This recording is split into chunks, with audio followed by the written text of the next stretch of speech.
Hi, I'm Catherine Tugwell, And I'm Kate Knopf. and this is our second project for 351, and we're team Vroom or Doom.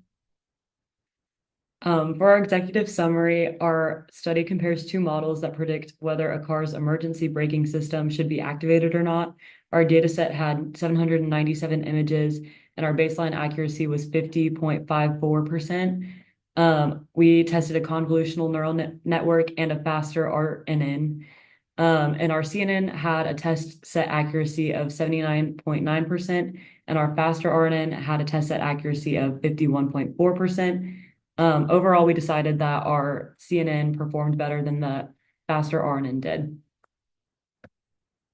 According to the World Health Organization, approximately 1.9 million people die every year due to road traffic crashes, and car crashes are the leading cause of death for children and young adults 5 to 29 years of age. In 2019, the US spent $340 billion on crash-related expenses. So the purpose of our Room or Doom project is to design a neural network that can predict whether a host car should brake or not based on the distance of the car in front of them.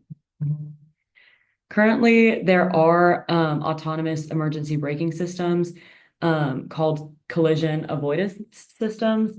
There's one that's a forward collision warning. So if it predicts that the driver should brake, it'll just alert them. And then there's also the AEB system, which will actually apply the brakes.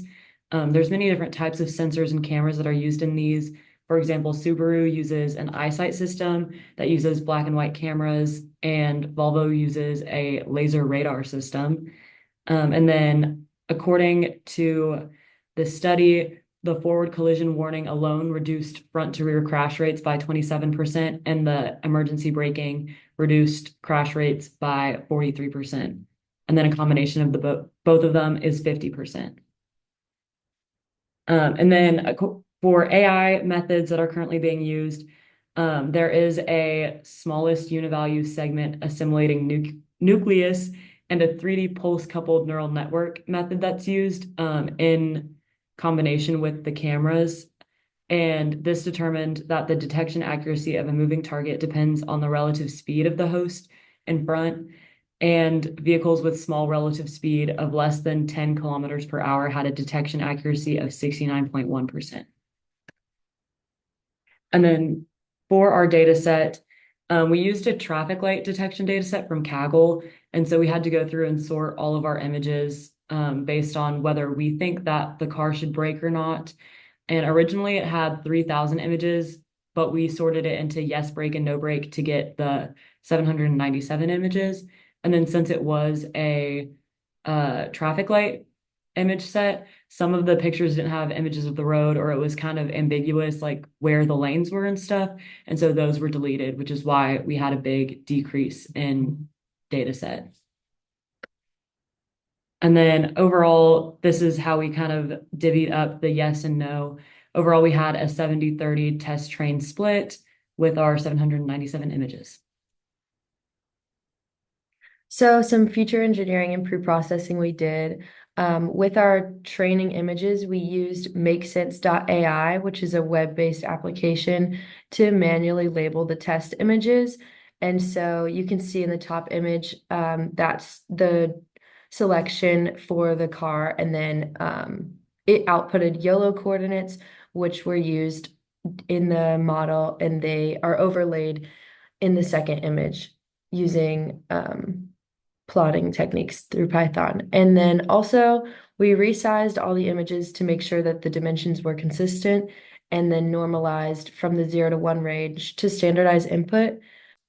Class distributions were visualized to ensure balance in our data set, and data augmentation techniques were considered to enhance feature diversity. And so the baseline for the sorted data was calculated as the proportion of the majority class, which was yes brake images, resulting in a baseline accuracy of 50.54%. A visual representation of this baseline is on the next slide, highlighting the even distribution of samples. There is no baseline for the raw data, as sorting was required to create the data set, so making a baseline calculation for the unsorted images is impossible.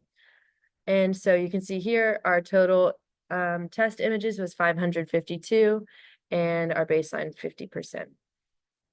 The data was split into 70 and 30 for testing. Each class was carefully balanced during sorting from the larger data set, so there's no need for smote or augmentation techniques to address unbalanced data. This ensured consistent representation of both classes throughout the training process and no overfitting. Our first model was trained on 35 epics, which was decided through iterative improvements, which are shown here. And you can see that the training accuracy and the training loss leveled out once we started using 35 epics. And so the accuracy improved significantly once we used this number of epics.